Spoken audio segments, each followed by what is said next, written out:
In 1951, the corridors of Johns Hopkins Hospital echoed with the footsteps of Henrietta Lacks, a young African-American woman whose visit would forever alter the trajectory of medical science. Born as Loretta Pleasant on August 1, 1920, in Roanoke, Virginia, Henrietta emerged from humble beginnings. Her life on a tobacco farm was cut short by the demands of supporting her family, leading to an early departure from school. In 1941, she wed David Day Lacks, and their love blossomed into a family of 5 children. However, at the tender age of 30, Henrietta faced a dire diagnosis at Johns Hopkins Hospital, an aggressive cervical cancer that would claim her life just months after doctors harvested her remarkable cells.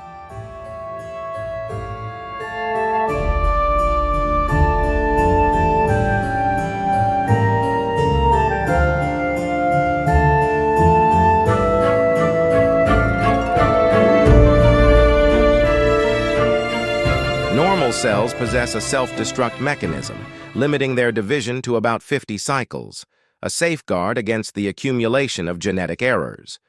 This is known as the Hayflick limit. This process is a fundamental reason behind the natural aging of humans. Leonard Hayflick is a professor of anatomy at the UCSF School of Medicine and was professor of medical microbiology at Stanford University School of Medicine. His discoveries overturned a 60-year-old dogma that all cultured cells are immortal.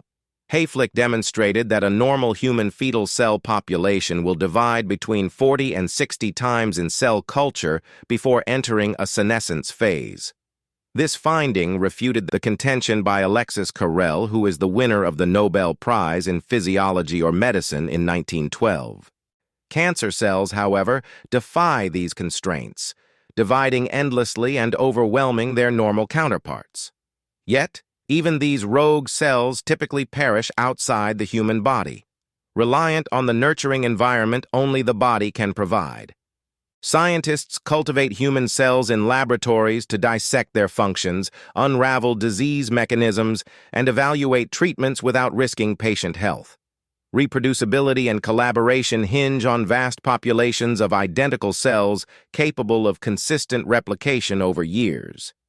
Before 1951, all attempts to sustain human cell lines faltered, until a world-famous cell biologist, George Otto Gay at Johns Hopkins, harvested the HeLa cell line from Henrietta's tumor. Mary Kubitschek, Dr. Gay's research assistant, extracted cells from Henrietta's tumor. These cells exhibited an uncanny resilience, thriving and multiplying endlessly in lab conditions. The team, recognizing their potential, dubbed them HeLa cells, a nod to Henrietta's namesake. Dr. Gay had stumbled upon humanity's first immortal cell line. Samples were dispatched globally, and soon the world's inaugural cell production facility was churning out trillions of HeLa cells weekly. These cells became the workhorses of medical research, albeit amidst ethical quandaries.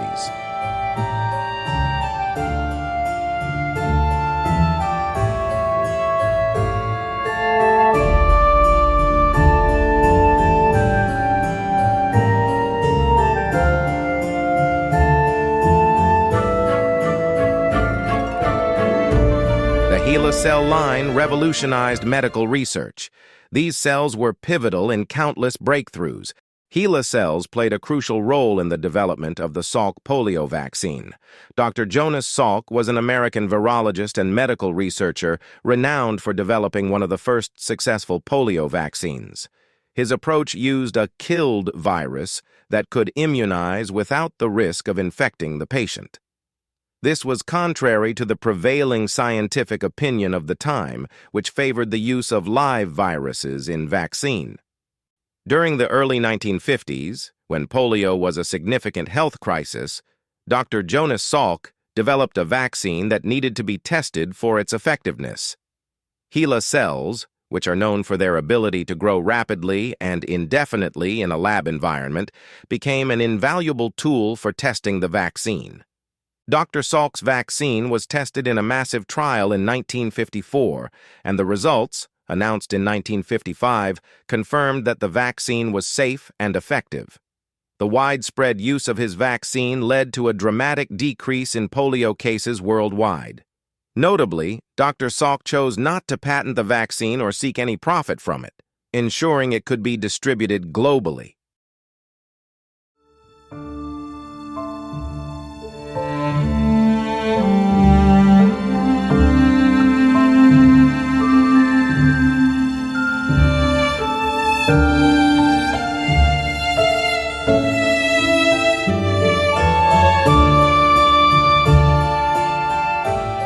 In 1985, scientists utilized HeLa cells to discover that HPV, the most common sexually transmitted disease, can cause cervical cancer.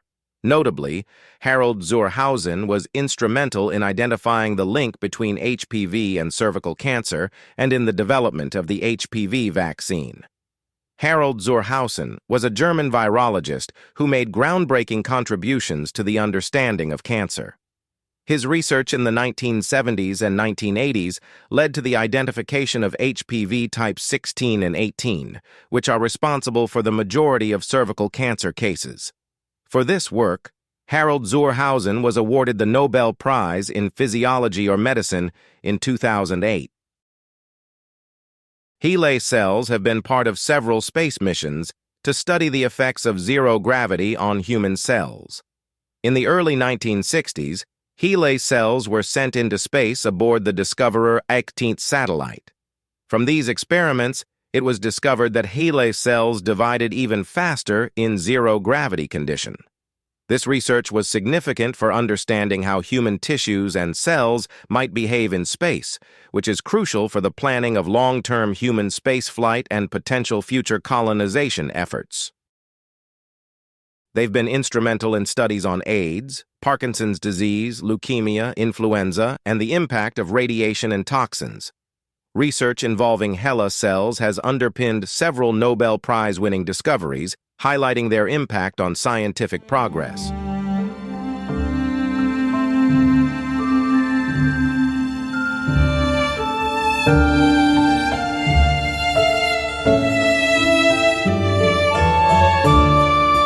However, HeLa cells can also pose challenges and potentially ruin research results due to cross-contamination.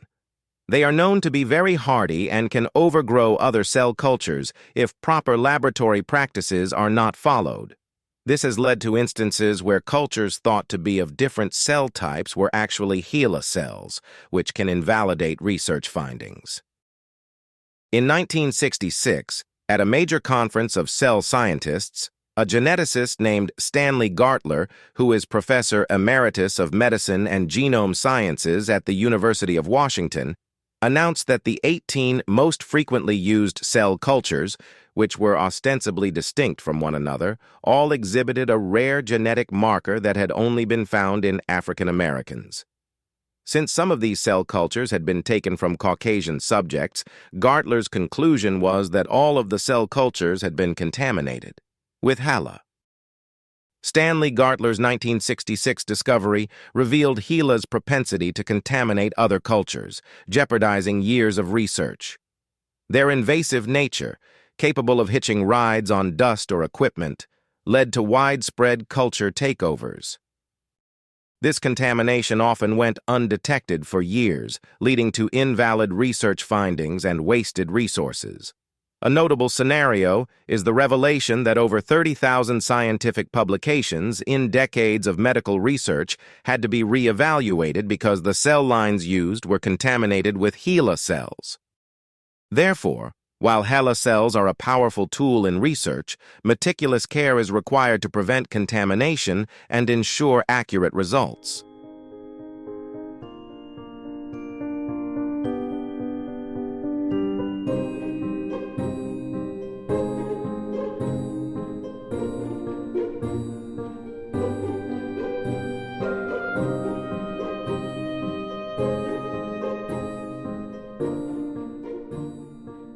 By 2018, HeLa cells had featured in over 110,000 scientific publications and nearly 11,000 patents, underscoring their monumental role in advancing biomedical knowledge and saving lives. Yet Henrietta's family remained uncompensated and in the dark for decades. Despite generating billions for biotech, Henrietta's family languished in poverty, unrecognized for her involuntary yet invaluable contribution.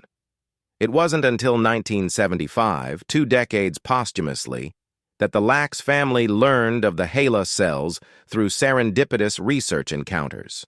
The struggle for recognition and compensation was arduous. In 2013, the NIH accorded the family control over Henrietta's genomic data. Rebecca Skloot's 2010 book, The Immortal Life of Henrietta Lacks, catapulted the family's plight into the global spotlight. The Lacks family had sued Thermo Fisher Scientific, accusing the company of profiting from HeLa cells that were taken from Henrietta Lacks without her consent. Thermo Fisher was one of the companies that continued to sell products derived from HeLa cells.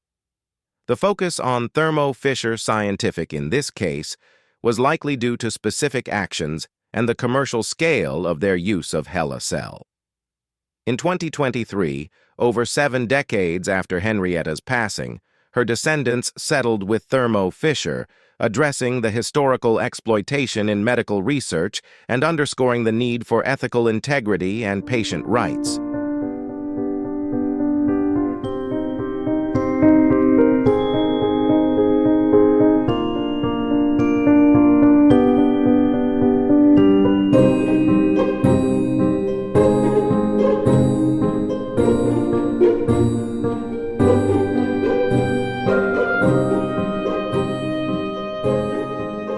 Cervical cancer, largely HPV-driven, is now preventable with vaccines and screenings.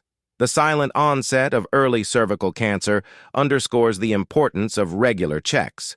With the 99% efficacy of HPV vaccines and routine Pap tests, cervical cancer stands on the brink of eradication as a public health concern. As we reflect on the extraordinary legacy of Henrietta Lacks, we are reminded of the boundless potential that resides within each of us. Henrietta's cells, which have traversed the globe and even ventured into space, continue to be a beacon of hope and innovation. They have not only unlocked the mysteries of countless diseases, but have also paved the way for a future where cervical cancer may no longer threaten lives. Today, as we stand on the cusp of eradicating cervical cancer, we owe a debt of gratitude to Henrietta Lacks. Her immortal cells have given us the tools to protect future generations from the very disease that claimed her life. It is a fitting tribute to a woman whose name will forever be etched in the annals of medical history. Henrietta Lacks, the mother of modern medicine, may her legacy inspire us to strive for a world where health and humanity walk hand in hand, where no one has to suffer from preventable diseases, and where every life is valued. Her cells changed medicine forever, and now it is our turn to change the world for the better. Henrietta's journey continues through each life saved, each disease conquered, and each step we take towards a more equitable and compassionate future.